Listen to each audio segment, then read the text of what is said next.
తిరుమల తిరుపతి దేవస్థానం శ్రీవారి మహాప్రసాదమైనటువంటి లడ్డు కల్తీ వ్యవహారంలో ఆంధ్రప్రదేశ్ ముఖ్యమంత్రి వర్యులైనటువంటి చంద్రబాబు గారు అధికారులతో సమీక్ష నిర్వహించిన తరువాతే ఈ లడ్డూలో కల్తీ జరిగింది అనేటువంటి వ్యవహారాన్ని ఆయన ప్రజల దృష్టికి తీసుకొచ్చారు అంటూ ఆంధ్రప్రదేశ్ భారతీయ జనతా పార్టీ అధ్యక్షురాలైనటువంటి పురంధరేశ్వరి గారు ఈ వ్యవహారంలో చంద్రబాబు గారికి మద్దతు తెలుపుతూ ఇప్పుడు ఆవిడ సుప్రీంకోర్టు చేసినటువంటి కొన్ని వ్యాఖ్యలు ఏవైతే ఉన్నాయో ఆ వ్యాఖ్యలను ఉద్దేశించి కూడా ఆవిడ మరికొన్ని వ్యాఖ్యలు చేయడం జరిగింది. ఆ వ్యాఖ్యలు ఏంటనేది మనం తెలుసుకునేటువంటి ప్రయత్నం అయితే చేద్దాం. ప్రస్తుతం మనతో పాటు ఉన్నారు ప్రముఖ రాజకీయ విశ్లేషకులు జగదేవ్ గారు. వారితో మాట్లాడదాం.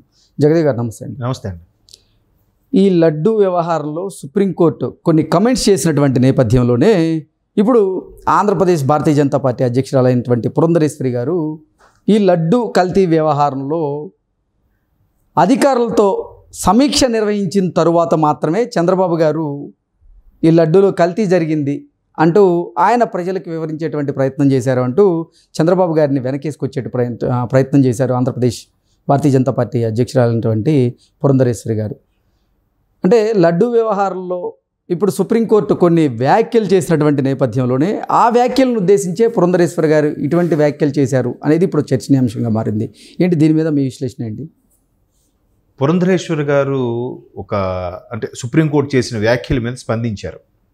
సుప్రీంకోర్టు ఏముంది, ఏదైతే బాధ్యత గల పదవులో ఉన్న వాళ్ళు ఎవరైనా సరే, అంటే ముఖ్యమంత్రిని పర్టికులర్గా అనకపోయినా, పూర్తిగా ఆధారాలు లేకుండా సమీక్ష ఏది నిర్వహించకుండా దానికి కొంత అన్ని విధాలుగా పరిశీలన చేసిన తర్వాత చంద్రబాబు గారు అధికారులతో సమీక్ష నిర్వహించిన తరువాతే శ్రీవారి మహాప్రసాదమైనటువంటి లడ్డూలో కల్తీ జరిగిందనేటువంటి విషయాన్ని ప్రజల దృష్టికి తీసుకొచ్చారు అంటూ ఆవిడ క్లారిటీగా చెప్పేశారు.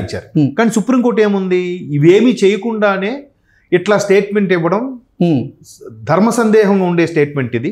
పైగా ఒక ధర్మానికి, ఒక సనాతన ధర్మానికి చెందిన స్టేట్మెంట్ కాబట్టి అట్లా ఇవ్వడం వల్ల మత విద్వేషాలు రెచ్చగొట్టేలాగా దారి తీయొచ్చు అనే ఉద్దేశంలో కరెక్ట్ కాదు అని సుప్రీంకోర్టు ఒక సందర్భంలో వ్యాఖ్యానించింది. సో దానికి ఈవిడ సుప్రీంకోర్టు అలా వ్యాఖ్యానించడానికి ఇక్కడ ఎవరెవరైతే వాళ్ళు పిటిషన్ వేస్తారో వాళ్ళు అట్లా పొందుపరిచి చెప్పారేమో.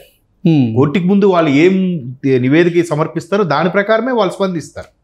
సో అలా స్పందించినప్పుడు ఆ తర్వాత సుప్రీంకోర్టు దీనిపై ప్రభుత్వ వివరణ ఇవ్వాలని చెప్పడం, ప్రభుత్వ లాయర్ను నియమించుకుని పెట్టడం, ఇవన్నీ జరిగాయి. సో అది ఎలాగా సుప్రీంకోర్టు కూడా పూర్తి స్థాయిలో స్టేట్మెంట్ ఇస్తుంది, అలా ఇవ్వడం ఎంతవరకు సమంజసం? ఒక ముఖ్యమంత్రి స్థాయిలో ఉన్న వ్యక్తి ఖచ్చితంగా ఇది జూలై 7 ఎప్పుడు ఎన్డీడీబీ రిపోర్ట్ వస్తే ఆ తర్వాత అప్పుడు దాన్ని ప్రామాణికంగా తీసుకోకుండా ఇంకొక 3-4 ల్యాబులకు పంపించి అవి కూడా వచ్చిన తర్వాత కదా ఆగస్టు నెలాఖరికి క్లారిటీ వచ్చాక మొన్న స్టేట్మెంట్ ఇచ్చారు. అది కూడా సమయం సందర్భం చూసి సమీక్ష నిర్వహించి ఇది నిజమేనా, ఇలా జరుగుచ్చా, ఇలా జరుగుతాయా, కల్తీ అన్నది ఇలాగే ఉంటుందా అన్నీ తెలుసుకున్నాక ఆయన స్టేట్మెంట్ ఇచ్చారు. సో అది రాష్ట్ర ప్రభుత్వంలో రాష్ట్ర ప్రజలందరికీ, తెలుగు వాళ్ళందరికీ కూడా మనకి డైలీ వచ్చే న్యూస్ వ్యవహారం కాబట్టి అందరికీ తెలుసు. సో లడ్డు వివాదం పెద్దదైన తర్వాత అది ఇంటర్నేషనల్ న్యూస్ అయింది. అవ్వకముందు ఏం జరుగుతుంది, ఏంటి, డే బై డే ఏం చేశారు, ఇవన్నీ కూడా మనకు తెలుస్తాయి. సో ఇవన్నీ తెలిసిన తర్వాత మనకు అనిపించింది ఏంటంటే చంద్రబాబు నాయుడు గారు అధికారులతో సమీక్ష నిర్వహించారు, ఆ ల్యాబ్ రిపోర్ట్లు కూడా తెప్పించుకున్నారు, 3-4 ల్యాబ్ రిపోర్ట్లు కూడా తెప్పించుకున్న వాటన్నిటిని పరిశీలన చేస్తే అన్నీ ఒకే రేషియోలో ఉన్నాయి ఆ పర్సంటేజ్లో. అది కాకుండా ఎటువంటి ల్యాబ్లో చేశారు, ఎంతవరకు వాటికి ఎటువంటి రిమార్క్ లేని ల్యాబ్లు, మంచి రెప్యుటేషన్ ఉన్న ల్యాబ్లోనే చేయించారు. అది కూడా ఇక్కడ కూడా కాదు, ఉత్తర భారతదేశంలో ఉండే కొన్ని ప్రముఖ, గుజరాత్లో ఒక ల్యాబు, లేదా నోయిడా దగ్గర ఒక ల్యాబు, రకరకాల ల్యాబుల్లో చేయించారు. సో దాన్ని బేస్ చేసుకుని స్టేట్మెంట్ ఇచ్చారు కాబట్టి అది తప్పు కాదు. పైగా బాధ్యత గల ముఖ్యమంత్రి పదవిలో ఉన్నప్పుడు ఆ విషయం ప్రజలకు కూడా తెలియజేయాలనే ఉద్దేశంతో ఆయన మాట్లాడారే తప్ప మరే ఇతర దురుద్దేశంతో కాదు అనేది పురంధరేశ్వరి గారి యొక్క వ్యాఖ్యల సారాంశం. సో ఇవన్నీ తెలిసిన తర్వాత మనకు అనిపించింది ఏంటంటే చంద్రబాబు నాయుడు గారు అధికారులతో సమీక్ష నిర్వహించారు, ఆ ల్యాబ్ రిపోర్ట్లు కూడా తెప్పించుకున్నారు, 3-4 ల్యాబ్ రిపోర్ట్లు కూడా తెప్పించుకున్న వాటన్నిటిని పరిశీలన చేస్తే అన్నీ ఒకే రేషియోలో ఉన్నాయి ఆ పర్సంటేజ్లు. అది కాకుండా అయితే దీనికి కూడా మరలా వాళ్ళు కౌంటర్లు వేసిన సందర్భాలు ఉన్నాయి. ఇది భావ సారూప్యత అన్నట్టుగా ఏదో మాజీ మంత్రి గుడివాడ అమర్నాథ్ గారు ఒక కౌంటర్ ఇచ్చారంట. అంటే బావగారు పురంధరేశ్వరి గారి చెల్లెలు భర్తే కదా చంద్రబాబు నాయుడు గారు. సో అట్లా బావామరుదుల రిలేషన్స్తో వాళ్ళు ఫేవర్గా ఒక కుటుంబ సభ్యులుగా వాళ్ళు సపోర్ట్ చేసుకుంటున్నారు అనే విధంగా వీళ్ళు వ్యాఖ్యలు చేశారు. కానీ ముఖ్యమంత్రిగా ఆయన ఎప్పుడు చెప్పాలో అప్పుడే చెప్పారు. ప్రభుత్వం రాగానే అందరి మీద కక్ష సాధింపుగా అరెస్టులు చేయించలేదు. ఇప్పుడు ఎవరెవరైతే సోకాళ్ళు కేసు ఎదుర్కొంటున్నారో వాళ్ళకు కూడా వీళ్ళు గతంలో రెడ్ బుక్ అంశమో లేదా రెడ్ బుక్ రాజ్యాంగమో లేదా వీళ్ళ మీద దారుణమైన వ్యాఖ్యలు చేశారు ఉద్దేశంతో అరెస్టులు చేయట్లే. ఎవరైతే సిఐడి వాళ్ళు ఉన్నారో ఎవరైతే డిపార్ట్మెంట్లో ఉన్నారో గత కేసులు పెండింగ్ ఒక్కొక్కటి తిరగదోడుతుంటే ఒక్కొక్కరు వ్యవహారం బయటకు వస్తుంది.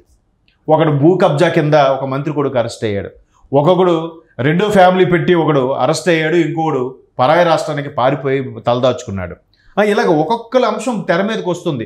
ఒకరిది టికెట్ల వ్యవహారం మీద ఇష్యూ జరిగితే వాళ్ళ పక్క రాష్ట్రానికి వెళ్ళిపోయి ఏదో యాక్టింగ్లు అవి చేసుకుంటున్నారు. ఒకరు కాదు, అందరిది కూడా 1 by 1 వస్తుందే తప్ప వీళ్ళేవి కేసులు బనాయించి బలవంతంగా వాళ్ళని అరెస్ట్ చేసే ఉద్దేశం చేయట్లేదు. నిజంగా కూటమి ప్రభుత్వం అలాగే చేస్తే ఏ పాటికి జైళ్ళన్నీ ఫుల్ అయిపోవాలి, ఒక్క జైలు కూడా ఖాళీ ఉండకూడదు. అంటే ఇది సాధారణ జైల్స్ కూడా, సబ్ జైళ్ళు కూడా. కానీ అలా చేయట్లేదు కదా. ఏదైతే ముందు రాష్ట్రం 10 ఏళ్ళు వెనక్కి వెళ్ళిపోయిందో దాన్ని ముందు గాడిని పెట్టాలి, ఎక్కడెక్కడైతే భ్రష్టు పట్టిపోయిందో దాన్ని ముందు ఒక సమీక్ష నిర్వహించి దాన్ని గాడిని పెట్టాలి, దాన్ని సెట్ చేయాలనే ఉద్దేశంతోనే ఒక్కొక్కటిగా చేసుకొస్తున్నారు. ఆయన ప్రమాణ స్వీకారానికి ముందే ముందు చెప్పింది ఏంటంటే ఫస్ట్ అమరావతి ప్రక్షాళన చేయమన్నారంట, ఎక్కడికక్కడ చెత్త పేరుకుపోయేదాన్ని నీట్గా చేయమన్నారు. రెండోది ఈ దేవాలయాల మీద టీటీడీ మీద గత 4 ఏళ్లలో బోలెడు కంప్లైంట్స్ వచ్చాయి, రిటర్న్గా వచ్చాయి, కొన్ని వారలుగా వచ్చాయి, కొన్ని యూట్యూబ్ షార్ట్స్కి రూపంలో కూడా కొన్నింటిని ప్రామాణికంగా తీసుకున్నారు. ఎందుకంటే ఫుడ్ సరిగ్గా లేదని, లడ్డూలు సరిగ్గా ఇవ్వట్లేదని, క్యూ లైన్లో ఉన్న వాళ్ళకి పాలు టీలు అలాగే వాటర్ బాటిల్ కూడా, వాటర్ బాటిల్ 60 రూపాయలు ఏంటంటే, ఎంత గ్లాస్ బాటిల్ అయితే మాత్రం 60 రూపాయలు ఒక బాటిల్. సో అట్లాంటివన్నీ కూడా ఒక్కొక్కటి ప్రక్షాళన చేయమని సమీక్ష నిర్వహించి చేయమని ఆయన చెప్పుకుంటూ వచ్చారు. సో అది 3 నెలల తరువాత బండారం బయటపడుతుంది, ఒక్కొక్కటిగా పడుతుంది. వీళ్ళు కావాలని ఇరికించింది కక్ష సాధింపు కాదు, వాళ్ళు విజిలెన్స్ వాళ్ళో లేదా డిపార్ట్మెంట్ వాళ్ళో లేదా సిఐడి వాళ్ళో పాత పెండింగ్ వండి తిరగదోడుతుంటే ఒక్కొక్క దాంట్లో ఒక్కొక్కడికి లింక్ ఉంటుంది, ఒక్కొక్క దాంట్లో ఒక్కొక్క మాజీ మంత్రికి హస్తం ఉంటుంది, ఒక్కొక్క దాంట్లో ఆ పాత నాయకులకి హస్తం ఉండడం వల్ల ఇవన్నీ వ్యవహారాలు బయటకు వస్తున్నాయి. సో బయటకు వచ్చినప్పుడు ఖచ్చితంగా తెలియజెప్పాలి. ఒకవేళ చెప్పకుండా ఏమైనా చేశారనుకోండి, మీరు నిజంగా మేము తప్పు చేసినట్టయితే మీరు సభాముఖంగా వచ్చి మాట్లాడొచ్చు కదా అంటారు మళ్ళీ ఈ నాయకులే.